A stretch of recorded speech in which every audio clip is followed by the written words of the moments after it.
Welcome back. Thanks for staying with your favorite news destination, News9. We're continuing with our rolling coverage of the Pahalgam Carnage. We continue to bring you snippets, and right now on this particular show, we're going to try to piece the entire carnage via eyewitness accounts. Joining us here on the broadcast is brother-in-law of Manjunath, one of the tourists that was looking for a quiet retreat, a family vacation, a much-awaited break for many under the blue skies of the Baisaran Valley.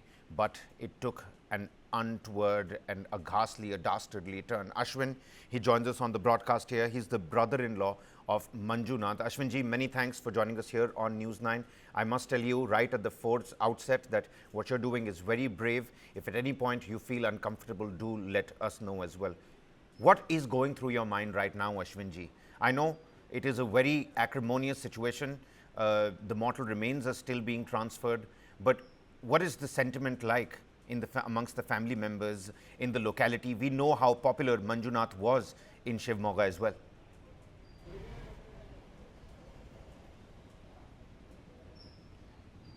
Yes, sir. Manjunath was he was popular as Manjana, as you said, and the entire family, not only family, relatives, friends, everyone around here are in deep sorrow, and I have no words to express what is happening around in our family. All are in a great shock, and not only our family, everyone, they are all consoling us. At this point in time, And we Ashwinji, are expecting the mortal of Manjunath. Yes, sir. what is the word from the government? What is the word from the government? sir. When will the mortal remains finally reach you?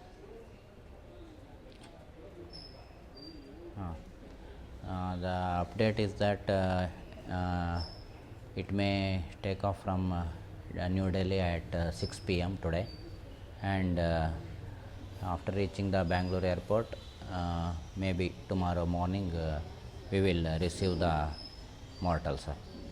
And Ashwinji, I know my apologies for putting you through the entire pain, the entire trauma again. That is something that we collectively as a nation have to live with as well.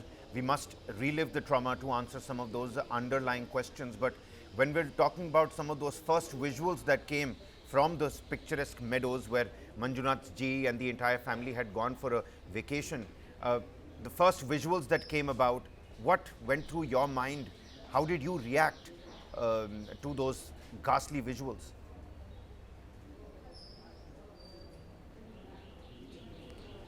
First of all, we could not believe that he is no more, actually, and it is hard to believe that he is no more. Still, we are not able to believe that he no longer exists. But we have to accept the harsh reality now. I am wordless to express my feelings, sir. Mr. Ashwin, if I could, ask you, what was the last conversation that you had with Manjunath ji? We again know that he was an astounding entrepreneur in Shivamogga. He was revered and loved by all, at least in the immediate vicinity and the locality. What was your last conversation, sir? I messaged him all the best and be safe in your trip, okay. And later my mother-in-law, she was in constant touch with Manjunath every day. Every day he was briefing what happened that day, and even the previous night also he told that to my mother-in-law that we are visiting Pahalgam and there may be network issues where there may not be able to connect to you later. That was the conversation with my mother-in-law and Manjunath. We were in constant touch with my mother-in-law, that is Manjunath sir's mother, since there was only one number with roaming facility there. You know what, Ashwinji, we all saw Manjunath ji's video from the Shikara boat. The couple were looking really happy. They were talking about heaping praises on the tourism sector in Kashmir. They were heaping praises on the travel agency as well. You pointed out about the low network connectivity. Did Manjunath or Mrs. Manjunath, did they share any concerns about going to Kashmir before they finally embarked on this trip of theirs?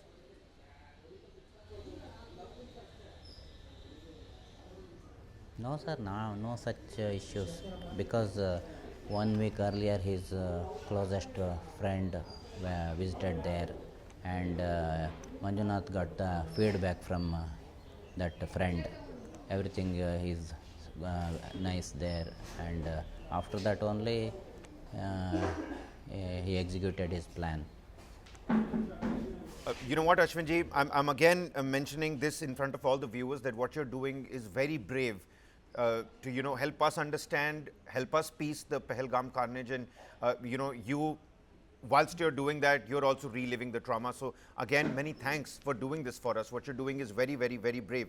Have the authorities been transparent and supportive so far? Okay. We don't want to create panic, okay, sir, but we want to understand what is it that the authorities are telling you. Yes. Are they being supportive? Are they being exactly transparent with their updates? Yes, sir, absolutely. The central government as well as the state government and the district administrative, DC, SP, everybody, officials, all are supporting and helping a lot, and everything is going smoothly by from their side, sir. I know it must be quite an acrimonious day there back at home. One can only imagine what the entire family must be going through, coping with this, tragic loss. I'm going to give you the mantle, I'm going to give you the mic, sir. Ashwinji, what do you want the country to know about Manjunath ji? Not just as the victim of this attack, but as a person. What do you want the country to know about Manjunath ji? The cameras are looking at you. Over to you.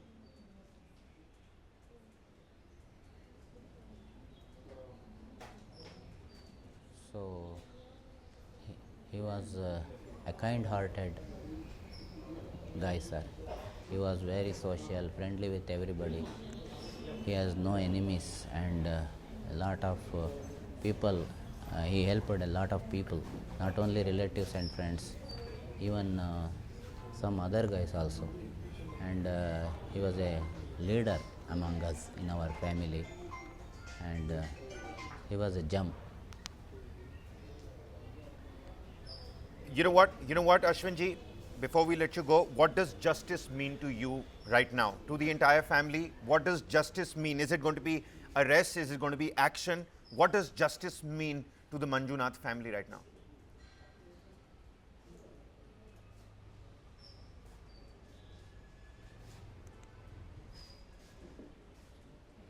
I will not comment on that justice part, sir.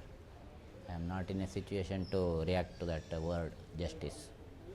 Because this is not the first incident, or may not be the last one also. So I don't want to comment on that word. Okay, fair enough. We appreciate your time, Ashwinji. Many thanks for speaking to News9. Again, many thanks. What you've done is absolutely brave, helping us understand the entire carnage. That was Ashwinji, brother-in-law of Manjunath, a renowned entrepreneur in the Shivamogga area of Karnataka, who we unfortunately lost in this tragic attack. The Pahalgam carnage. We're trying to stitch through, piece together exactly what happened in those beautiful meadows, the picturesque valleys that was suddenly shattered because of gun sounds and the sound of bullets ripping through the peaceful atmosphere at mini Switzerland, is how people call them. The eyewitness accounts, they tell us that people had pitched their tents.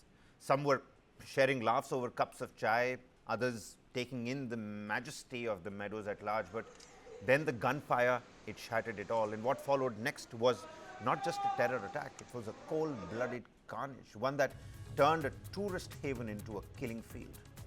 We're going to try to piece together the Pahalgam massacre through the voices of those who survived it, of course paying respect to those who did not live to tell the tale. This is of a woman who watched her husband get gunned down and begged to be killed too. Of children who were too scared to cry. Of people who thought it was a routine drill until they finally saw blood right in front of their eyes. And let's continue to break down some of those eyewitness accounts as well. My colleague Aditya Rajkal, Executive Editor, Strategic Affairs, joins us here in the studio. Aditya, survivors say that they were asked to come out of their pitched tents, prove their faith. Some pants are being stripped down as well, asking for faith to recite the Quranic verses. The kalma is what eyewitness accounts across various newspapers are telling us today. What does these chilling details, do they help us understand the intent, the modus operandi of these terrorists? We only know the fraction of what happened. The eyewitnesses or the victim families can only narrate, a bit of what they actually saw. That horror in their eyes or what they saw will remain, unfortunately, forever. They've lost their loved ones, that's one thing. But to experience such a massacre, to experience such a carnage in front of your eyes in broad daylight, especially when you came to a tourist spot that is known for peace, that is known for not having such terror attacks or crimes, you are scarred for life in many ways. So, Kabir, we have spoken to a lot of eyewitnesses, we have spoken to a lot of police personnel, army men, intelligence agencies, and pieced together and tried to reconstruct what really happened there. There were at least 4 to 6 terrorists that came from 3 different directions. They completely surrounded these terrorists and immediately checked their IDs. They segregated men and women, and then they tried to check their identification, mainly the religion. And finally, they, in the most brutal manner, did headshots. And that means, I've seen many videos that we cannot even put out on the screen, where dead bodies are lying all across with headshot wounds only. And that means this was pure execution style killing that has taken place. 26 innocent tourists killed. Now we know one of them was an Indian Air Force officer, and one was an IB, Intelligence Bureau officer as well. And apart from that, the female members, family members that were present there were spared. And that was for a reason. The terrorist told the female member, the Pakistani terrorist told the female members that we are sparing you because you should be alive to tell your Prime Minister Modi what we did here, and this is a message for the Prime Minister. And that's chilling. That is the kind of terror attack that has taken place. But this is a direct attack, not just on India, not just on the Indian sovereignty, Indian conscience, but this is an attack on India's Prime Minister also. And that's why the Prime Minister, the government, and the people of India are taking this very personally. On one hand, emotionally, we stand with the victim families, and we'll do whatever possible for justice. But these killings need to be avenged. And that's why the government will have a multi-pronged approach, diplomatic, economic, and kinetic military operations that will follow after the CCS meeting that takes place today or tomorrow. Absolutely. All eyes on that CCS meeting. Prime Minister Modi is going to be chairing that crucial meeting as well. Captain Akhilesh Saxena, defense expert, also joins us on the broadcast here. Captain, we're trying to understand peace through the Pahalgam carnage, through the eyes and the accounts of the eyewitnesses. Multiple accounts mention the men wearing army fatigues coming down from the forest. And of course, they thought that there was a security drill that was happening nearby. Couldn't distinguish between the firing coming from the terrorists' guns and the security forces practicing at a range nearby. Does this point towards desensitization or lack of awareness? Because this is one aspect of the eyewitnesses' account that we need to delve a little deeper into as well. In fact, first of all, I'm very, very sad. And, I was just looking some of the relative when you are talking, and I think, it could have been any one of us. So we are obviously standing with them. Entire nation is standing with them. It's not about who died in this, but the attack is direct attack on the unity, on the honor of the entire country, right? So everyone has to take it personally. And if I think somebody who is not taking it personally is not a true Indian. If in this kind of situation when somebody just came inside our country and killed innocent civilian after asking their name, if this is not the limit, then when will the limit come, right? So we have been a country which talked about peace, we talked about Aman Ki Asha, and this we are doing it not today but for last 50 years. Kargil happened, we still Prime Minister Vajpayee gone to the Lahore, that is still we want to keep Aman ki Asha. And what happened? Pakistan intruded into the Kargil that time, right? So now the time has come when we will have to say enough is enough. And there is not only the diplomatic action, but decisively firm military action has to be started. First, we have to cut all the diplomatic relation with Pakistan. We cannot be playing cricket with a nation which is killing our innocent Indian.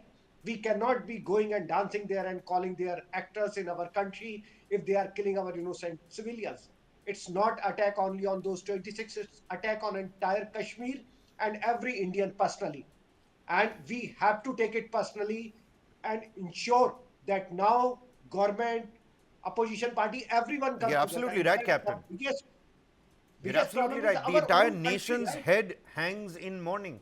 The entire mood of the nation is in mourning, if I could put it that way. Major General Gigi Dwivedi, defense and strategy expert, also with us on the broadcast. A very warm welcome to you, Major. You know, Aditya, we also need to take a look at Pakistan now going into a state of high alert. And Captain and General do, pay heed as well. Sources have confirmed that the Pakistani Army and Air Force have been put on full operational alert. All forward air bases along the line of control are now on standby. In a sudden and suspicious move, patrolling parties, usually active along the LOC, have been ordered to return to their bases. What's more telling here, Aditya? Help us understand, because we don't have people-to-people ties, we don't have diplomatic connections. The only leverage we have is, military in nature, and the nuclear deterrence is clearly overstated. What's more telling over here? Pakistan going into that all-alert mode.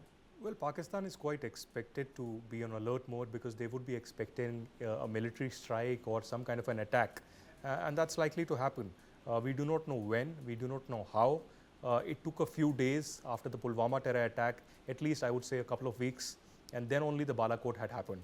But this time around, Pakistan would be even better prepared because it would have imagined the kind of attacks that could happen from the Indian Air Force, from the Indian military, or from the Navy side as well. So Pakistan overall would be expecting a strike right now, but they would be in an alert mode. But I could share this much with you that already there are reports of shelling in some of the border areas. We are not putting out the details because this is not officially confirmed yet from either side. We are also hearing heavy casualties on the Pakistan Army side. There is a particular place called Tattapani sector on the Pakistani side where there are reports of heavy shelling.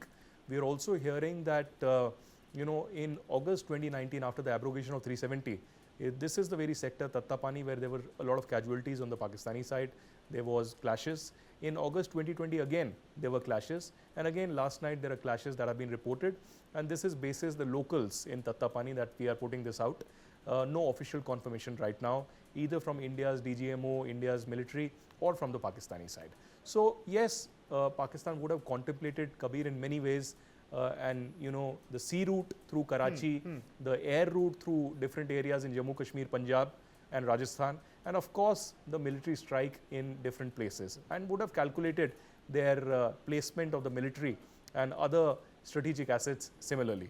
But India, I would say, would move in a very step-by-step manner. Nothing would be done in haste. I would believe, in my understanding covering different terror attacks, that India's response will not be measured, but India's response will be tactical. One, India will do some steps in the form of diplomatic and economic ties. Maybe breaking diplomatic ties with Pakistan is also being considered. Suspending the Indus Water Treaty is also being considered.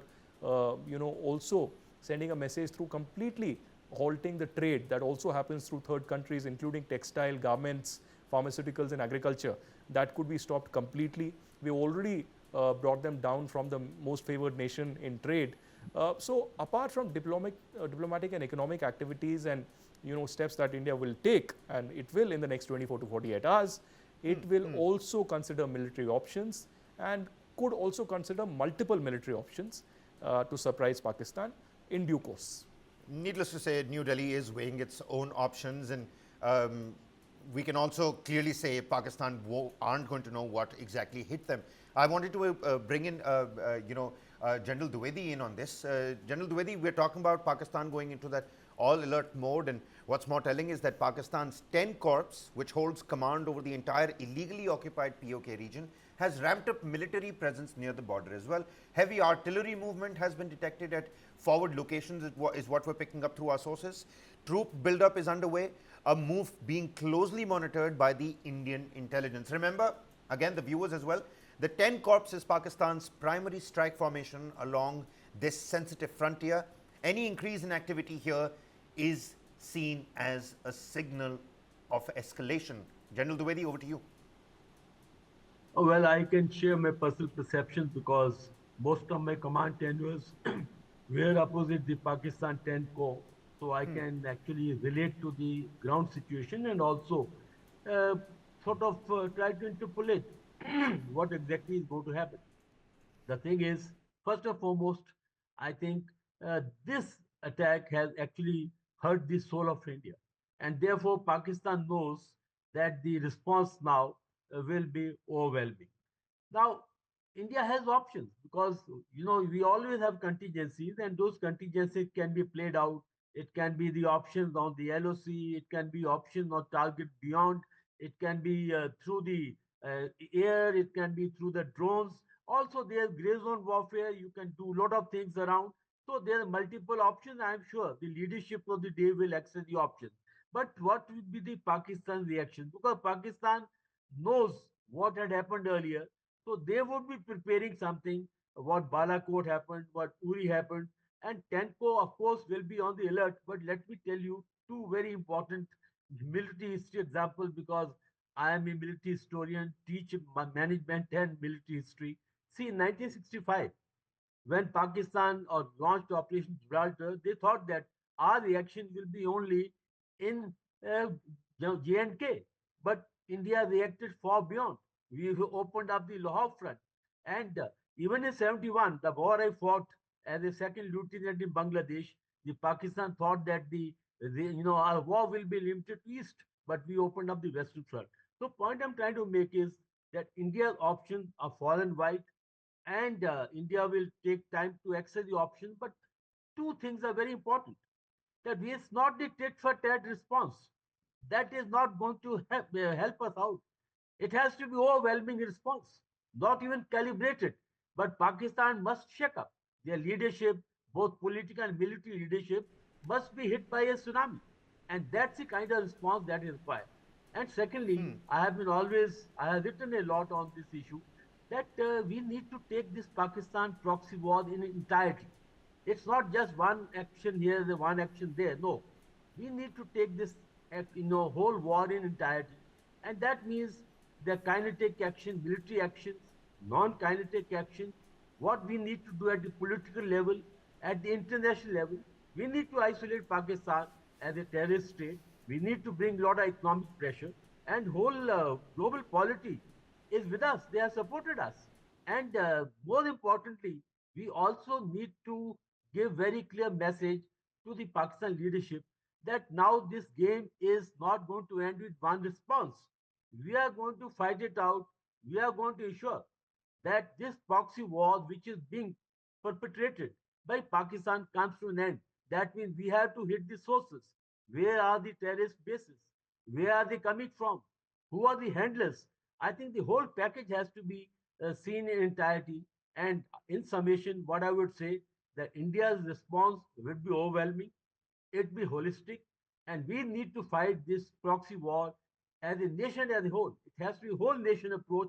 Every element of our power must be brought to bear because it's time now The to end response, this proxy war. we hear you, General. The response is going to be overwhelming. It's going to be holistic. It better be. That's the need of the hour. We need it to be as holistic and overwhelming as it can get. But you pointed out that it's not going to be a tit for tat. We're constantly assessing what kind of options New Delhi is weighing at the moment. Ambassador Prabhu Dayal also with us on the broadcast here. Very warm welcome to you. We're going to slip into a quick commercial breather here, ladies and gentlemen. But right on the other side, there's a lot more that we need to decode from the eyewitnesses accounts as well. And like Aditya here in the studio was mentioning, we need to talk about all the options that New Delhi is assessing to counter this on the diplomatic front as well and on ground on the border front as well.